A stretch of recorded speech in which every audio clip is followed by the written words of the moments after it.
No, muchas gracias a ustedes por darme esta oportunidad de conversar con ustedes sobre temas interesantes. Bueno, lo primero que pudiéramos destacar, doctor Yacar, tiene que ver con la obtención del doctorado con distinción máxima en la Universidad de Salamanca, ¿no? Sí, efectivamente es un esfuerzo de largo tiempo, digamos, mucho rato de trabajo, mucho esfuerzo invertido, que finalmente culmina con la obtención de este grado de doctor, digamos, que es un grado doctor con distinción máxima, Ujú. y que yo quiero poner al servicio de la universidad, evidentemente. La idea de formarse es para compartir conocimientos y no para acumularlo. En consecuencia, mi compromiso es con la formación en pregrado, posgrado y en la vinculación con el medio. Pero sí, evidentemente es un logro que a mí me enorgullece. Ahora, estos son, para quienes no necesariamente estén familiarizados con el mundo universitario, doctor Yacar, ¿son acciones personales o la universidad también se involucra de alguna manera, digamos, en el apoyo para desarrollar un doctorado de estas características en el extranjero? A ver, hay múltiples formas, hay distintas fuentes de financiamiento. En el caso, por lo menos en mi caso, eh, la Universidad de la Frontera me apoyó completamente, digamos, durante todo el proceso. No solo en términos de recursos, sino también en Ujú. cuestiones administrativas, en apoyo, por supuesto en la recepción de vuelta, en los apoyos en la ida, porque este fue un proceso bastante largo, que no solo lo realicé en España, sino que además tuve una serie de estadías doctorales en Estados Unidos, donde soy investigador de una universidad que está en Indiana, que es la Universidad de Notre Dame, y donde también recibí apoyo de la Universidad de la Frontera, comprensión desde mis colegas académicos de la facultad, desde el departamento, siempre la mayor y la mejor de las disposiciones durante el proceso y también a la vuelta. Ujú. Entonces, ha sido básicamente un logro que yo he obtenido, si bien con mi esfuerzo, pero con el apoyo de la universidad, eso es indudable, digamos. Y esto es un reflejo de que la universidad también se compromete con sus académicos, Ujú. y Y de sobre alguna, todo en temas como los que yo trabajo. exacto, y de alguna manera también con su territorio, a partir de la formación de Exactamente. profesionales, digamos, que se forman, valga la redundancia, en nuestras aulas. Multiculturalismo y derechos indígenas, doctor Yacar, ha sido Así es. su trabajo, digamos, de investigación, de desarrollo, durante gran parte de su carrera. Expliquémosle a nuestras y nuestros televidentes cómo se vinculan estos dos conceptos, multiculturalismo y derechos indígenas, aprovechándonos, por cierto, de su presencia No, hoy día no hay con problema. nosotros. A ver, la verdad es que, bueno, yo he sido invitado varias veces al canal de nuestra Sí. universidad, ya sea presentaciones de libros y conclusión de investigaciones, y claro, evidentemente todas tienen más o menos el mismo sello, que tiene que ver Ujú. con una preocupación, que también tiene que ver con una preocupación desde la universidad, pero también es personal, que es cómo nos relacionamos entre culturas. Ujú. Lo que busca las investigaciones que hemos hecho, porque no las he hecho exclusivamente solo, digamos, sino que también con colegas de la universidad, lo que pretende es intentar explorar respuestas frente a las eventuales tensiones que una sociedad diversa como la nuestra tiene o puede enfrentarse. Las sociedades, por regla general, el 90% de los países del mundo son étnica y culturalmente diversos. Ujú. Eso quiere decir que dentro del territorio del Estado conviven distintas comunidades de cultura, ya sea provenientes o de la migración. Nosotros tenemos un flujo migratorio bastante importante. Todos los días tenemos eh, miles de personas que ingresan por las fronteras, digamos, porosas de nuestro país, pero también proviene desde la preexistencia. Las sociedades tienen que coexistir con ese fenómeno, pero eso no significa, esta coexistencia no significa que no van a haber tensiones internas. El Ujú. desafío, entonces, es cómo canalizar estas tensiones o cómo canalizar estas potenciales tensiones a través de mecanismos democráticos e institucionales. La investigación y las investigaciones que he desarrollado hasta ahora, en mis 20 años de experiencia en esta materia, tienen que ver precisamente con buscar mecanismos de acomodación de esta diversidad para canalizarla de manera democrática e institucional y que no salga por vías extrainstitucionales. En los últimos años, no solo en Chile, sino que en general en Latinoamérica, hemos visto que estas demandas de estos grupos, ya sean pueblos indígenas o migrantes o flujos de migrantes, se terminan canalizando por fuera, es decir, por fuera del sistema democrático, y eso puede constituir un riesgo. Entonces, la labor incesante, no solo mía, sino que de muchos colegas de la universidad, ha sido intentar buscar, diseñar, determinar o crear formas o proponer formas, porque entonces la idea es que se transformen en políticas públicas, Ujú. de ir canalizando estas tensiones que son propias de toda sociedad, pero que hay que canalizar de forma democrática. Y en eso hemos invertido los últimos 20 años. O sea, esta investigación final, esta defensa, este doctorado responde básicamente a esa inquietud. Porque ahora, mi compromiso con la región. Sí, como parte del análisis nos menciona, a propósito del multiculturalismo, los pueblos originarios, pero también esta migración permanente que se ha dado particularmente en Chile en el último tiempo, ¿no? En este sentido, desde la investigación que ustedes han realizado, ¿cómo afectan los problemas globales, como por ejemplo el cambio climático y otros, ¿no? Al multiculturalismo y de qué manera el derecho, por otro lado, debiera abordar además estas consecuencias, ¿no? A ver, las preguntas son increíbles, pero efectivamente, a ver, todos los estudios dan cuenta de que producto del cambio climático, los aumentos o los flujos de migraciones van a subir exponencialmente. Es decir, este fenómeno que hoy día nosotros vemos casi por gotera, aun cuando no tanto por gotera, va a seguir aumentando. Y esto tiene un nombre, se llaman migrantes climáticos. Es decir, personas que, producto no solo de las condiciones políticas de sus países, como lo hemos visto hasta ahora, o producto de persecuciones religiosas, no, sino que producto de los efectos del cambio climático y la intensificación de las modificaciones en el medio ambiente, van a desplazarse a otros lugares. Europa lo está viendo el día de hoy, con los miles de migrantes que vienen de la África subsahariana intentando entrar a Europa a través de España o a través de Italia. De hecho, solo un dato, en Chile tenemos una cifra aproximada, porque no tenemos cifras ciertas en relación a la migración ilegal, de 1.600.000 migrantes. Por supuesto, eso esconde, digamos, una cifra de migración que no está registrada, ¿no es cierto? Todos los días escuchamos ese tipo de noticias. Pero por otro lado, tenemos un número de pueblos indígenas, miembros de personas integrantes de los pueblos indígenas, más o menos de 1.800.000. Es decir, entre indígenas y migrantes tenemos prácticamente el 25% de la población. Entonces, el derecho, o sea, la sociedad, el Estado, las políticas públicas tienen que hacerse cargo de estas nuevas realidades. En el caso de los indígenas, por supuesto, no son una nueva realidad, pero en el caso de la migración sí. O sea, el multiculturalismo es lo que busca. El multiculturalismo es una de las escuelas, es una de las construcciones teóricas, dentro de 100, que busca dar respuesta a esto. Es decir, y la primera respuesta es el reconocimiento. ¿El reconocimiento qué? El reconocimiento de la diferencia y el derecho a ser diferente.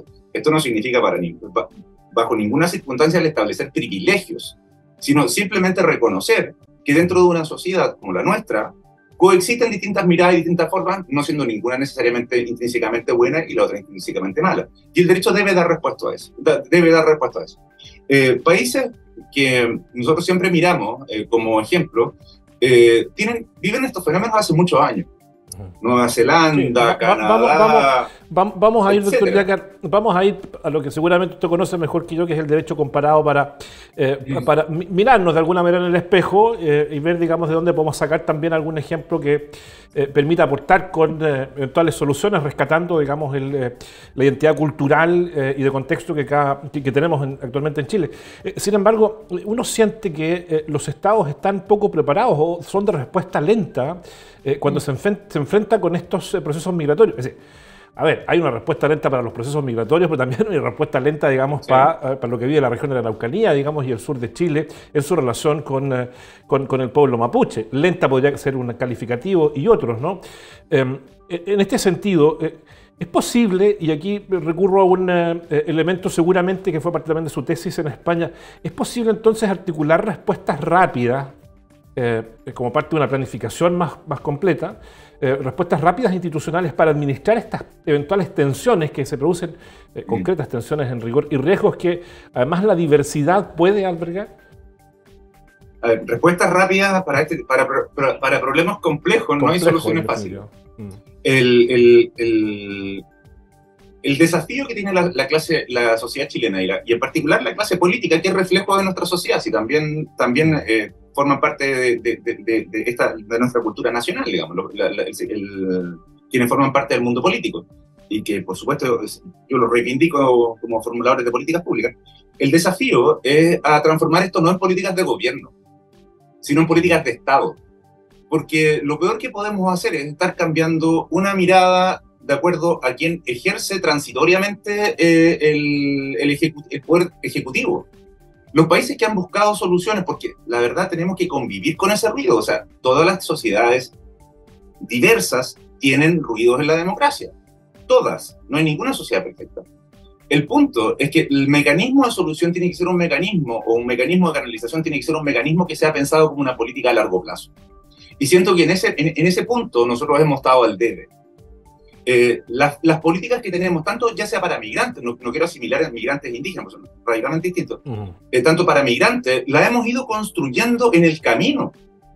Para los indígenas, la verdad, hemos tenido políticas desde el año 90 que la verdad empiezan a resquebrajarse a principios de los 2000, ¿no es cierto? Pero no son políticas de Estado, son políticas de gobierno. Entonces, tenemos que tener una mirada, sentarnos a pensar Chile en 40 años. Porque estos fenómenos, todos los antecedentes, todos los datos nos dan cuenta de que van a tender a intensificarse. Y si no tenemos respuesta, estamos en el peor de los escenarios porque no hay peor respuesta que la no respuesta. Entonces, eso significa de que tenemos que ponernos todos de acuerdo, ¿sí? Sociedad civil, academias, sector público, sector privado, de establecer un modus vivendi. Porque esa es la única manera que tenemos de tener una democracia sana. Es decir, en la medida que todos podamos expresarnos institucionalmente, canalizar nuestras inquietudes, canalizar nuestras frustraciones a través de la democracia, o sea, vamos a tener una convivencia cívica, una convivencia cívica como corresponde. Entonces, el desafío es ese. Nosotros desde la academia podemos aportar insumos, y de hecho lo hacemos. Participamos de las comisiones presidenciales. Sí, aportamos desde nuestro conocimiento, desde nuestro interés, desde nuestro amor a la República o nuestro amor al conocimiento. Pero nosotros no somos quienes tomamos la decisión. Entonces, ese es un punto. El rol de la universidad es precisamente incidir en la formulación de políticas públicas. Y eso creo que lo hacemos bastante bien. El problema es que las decisiones no las tomamos nosotros. Entonces, claro, Chile tiene que repensarse cómo quiere tener una relación, cómo quiere consolidar una democracia sana donde todos tengamos cabida. Porque la interculturalidad, el multiculturalismo, no significa cavar trincheras. No, para nada. Sino al contrario, es construir puentes. Entonces, el diálogo es fundamental en esto. La aceptación del otro con su distinta mirada es fundamental en esto. Y eso no solo es aplicable para los pueblos indígenas, digamos, sino que también para esta creciente diversidad que proviene de la migración. No olvidemos que estamos cerca de los 2 millones de migrantes. O sea, y en los últimos 15 años, o sea, el Chile, probablemente yo soy mayor que usted, pero el Chile de los años 80 y de los años 90 no tiene nada que ver. Probablemente tenemos un par de semanas de diferencia, no mucho más, pero usted recordará entonces que el Chile de los 90 y de los 80 éramos más o menos todos iguales, no había mucha diversidad. O sea, los restaurantes peruanos llegaron en el año 95, más o menos por ahí. Entonces, claro, el Chile de hoy día no tiene nada que ver con eso. Es muy diferente. Y la diversidad uno la ve en todos lados. O sea, nos encontramos con afrodescendientes. Antes había uno que jugaba básquetbol, me acuerdo. Entonces era como, claro, hoy día es normal, es una cuestión natural. Pero para eso tenemos que buscar respuestas que canalicen. Eso no es gratis, digamos, las tensiones que puede generar la diversidad. Y esto podemos verlo en cualquier parte. Y quizá una respuesta, o una de las tantas respuestas que necesitamos, pudiéramos encontrarla precisamente en el derecho comparado, ¿no? Aportarnos de alguna manera una solución, digamos, guardando las características culturales de nuestro país. En este sentido, existen ejemplos de países o de comunidades que a partir de conceptos como el derecho constitucional y el multiculturalismo hayan implementado entonces políticas efectivas para proteger efectivamente los derechos indígenas y por otra parte, como consecuencia casi, fomentar la convivencia multicultural. A ver, sí, efectivamente hay experiencias que llevan años funcionando, pero eso no hace que las sociedades no tengan tensiones, ojo. Sin duda. El ejemplo más cercano, por lo menos que yo viví y trabajé allá, es el ejemplo canadiense, que implementa las primeras políticas multiculturales, ni siquiera con anclaje constitucional, sino que primero como política pública, a partir de 1970, porque esa es una sociedad que nace de la migración y que nace de la convergencia de distintos grupos, y a partir del año 82 se establece como política a partir del reconocimiento constitucional de los pueblos indígenas. Y ahí lo que se hace es el reconocimiento de los territorios, se hace el reconocimiento al acceso a los recursos naturales, a la protección de las tierras indígenas. Y ese modelo, que es el modelo canadiense, es un modelo que no sé si será precisamente lo vamos a traspapelar o lo vamos a transportar exactamente desde Chile, pero sí podemos aprender lecciones. Porque el primer paso es el reconocimiento. Es decir, nosotros como sociedad debemos reconocer a los pueblos indígenas como pueblos preexistentes. Ese es un punto. O sea, ese es el punto de partida, porque yo al reconocer los saco de la invisibilización, ¿sí? Entonces, y al sacarlos de la invisibilización, ¿cierto? De tenerlos detrás de la puerta, o sea, yo doto al otro de dignidad. Entonces, ese es un punto que puede parecer discursivo, pero es simbólico, de un simbolismo muy potente. Si las sociedades que no lo hacen, lo único que logran es fomentar que se generen discursos extremos, discursos no de odio, pero discursos radicales en ambos extremos. Aquellos que no quieren nada y aquellos que quieren todo. Y creo que de eso hemos escuchado bastante en los últimos años. De ahí la urgencia de tomar decisiones. Sin duda. Nos queda poco tiempo, desgraciadamente, no doctor Jácar, y me es inevitable, digamos, llevar la conversación a lo que viene el domingo. El domingo tenemos el proceso plebiscitario donde vamos a decidir si estamos a favor o en contra del texto, la propuesta de texto constitucional que va a regir, esperamos, al país, digamos, en los próximos 50 años. Esa es al menos, digamos, una de las expectativas de una constitución. En este sentido, de acuerdo a lo que usted ha podido estudiar de este texto constitucional, ¿están efectivamente incorporados en esta propuesta al menos estos conceptos, ¿no? Multiculturalismo y lo que viene asociado a ello, ¿no? De manera de pensar, digamos, en que este texto pudiera reflejar la realidad del Chile de hoy con una mirada también de futuro. A ver, efectivamente existe un reconocimiento, digamos, en la propuesta constitucional actual. Pero es de baja intensidad. O sea, en comparación a la Constitución de 1980, que no tiene la palabra indígena en ninguna parte, salvo en un artículo transitorio que fue incorporado luego del 18 de octubre, podemos decir que es un avance. Ahora, eso... si ese es el punto de comparación, por supuesto es un avance. Ahora, si esto nos permite dar un salto en términos de generar un modelo de acomodación donde efectivamente logremos canalizar estas tensiones, yo creo que falta un poco. Falta un poco. Tal vez la alternativa hubiese sido a través de la vía jurisprudencial, a través de los fallos del Tribunal Constitucional, pero si la pregunta es sobre si efectivamente se incorpora el multiculturalismo en la propuesta constitucional, yo debo decir que no. O sea, no está en esos términos. O sea, no lo veo en esos términos. Efectivamente hay un reconocimiento, efectivamente hay un avance en relación al texto de 1980, por supuesto, pero no sé si de la densidad que uno esperaría como para formular una política pública, una política de Estado a 40 o 50 años. Probablemente puede ser reformable, sí, pero si uno ve el texto, la propuesta constitucional, la verdad siento que pasamos de un extremo en la anterior a una versión que es bastante más atenuada. Por tanto, son temas complejos. Por tanto, dado ese escenario, el escenario futuro, en la eventualidad de que ese texto efectivamente se apruebe, en la eventualidad de que se rechace, quedamos, digamos, el mismo statu quo en el que estamos hoy día, con la Constitución del 80. O del 2005, dirían algunos. O el 2005, la dictadura, digamos, del lago, dicen algunos también. En esos dos escenarios, ¿qué desafíos anticipa usted en el futuro para estos dos temas? A ver, es que, eso tiene que ver un poco más con política contingente. Yo creo que lo que puedo decir, esto refleja que hay una resistencia interna al reconocimiento de los derechos de los pueblos indígenas muy fuerte. Que hayamos pasado de un texto, hablando de la propuesta anterior, digamos que era un texto que por supuesto estaba un poco más, era bastante más generoso en reconocimiento de derechos, demasiado generoso. Pasamos a una propuesta que es probablemente la apertura de una puerta.